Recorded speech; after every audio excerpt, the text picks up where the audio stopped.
Bonjour à tous, une nouvelle vidéo du faiseur français. Aujourd'hui, on va faire un petit tutoriel sur un logiciel qui s'appelle Tinkercad, qui permet de designer les objets en 3D. Et pour l'exemple, on va se créer une petite protection de coin de table, et puis ensuite on imprimera. Donc pour pouvoir créer la pièce, on va d'abord mesurer l'épaisseur de la table. Donc on prend un pied à coulisse, on voit la table qui est ici.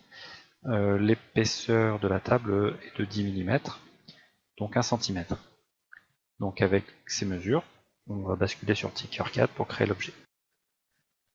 Donc vous vous rendez sur le site tinkercad.com avec votre navigateur.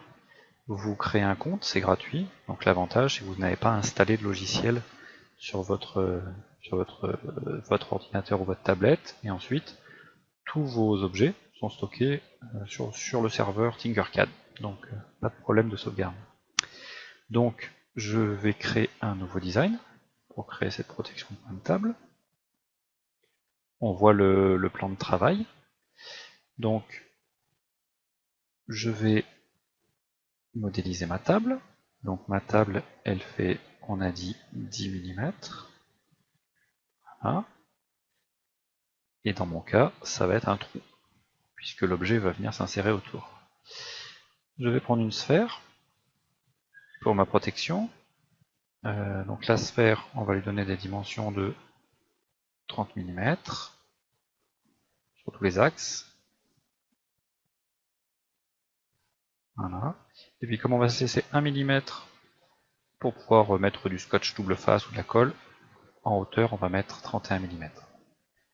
Vous pouvez voir donc la table, et puis pour l'instant la protection qui est une sphère pleine.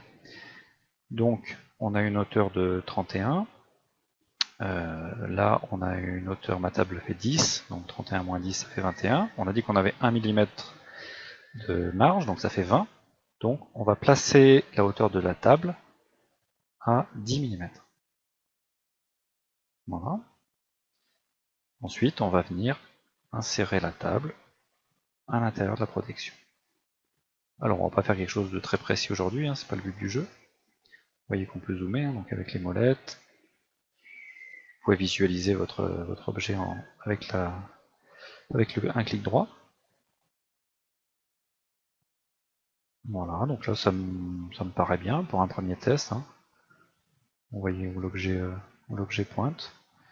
Donc ce qu'on va faire, c'est qu'on va renommer l'objet, puisqu'on lui met un nom par défaut, mais forcément ça ne veut pas dire grand chose. Donc là on a dit qu'on fait une protection coin de table. Voilà. Vous ne voulez pas le rendre accessible aux autres membres de Tinkercad, donc vous le laissez bien privé et vous sauvez vos changements.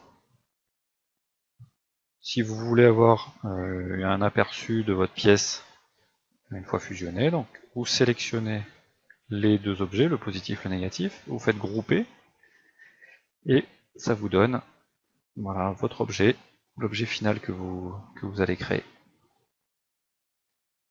Donc on va passer à une deuxième vidéo, une deuxième partie sur l'exportation de cet objet en fichier STL et ensuite on pourra l'imprimer.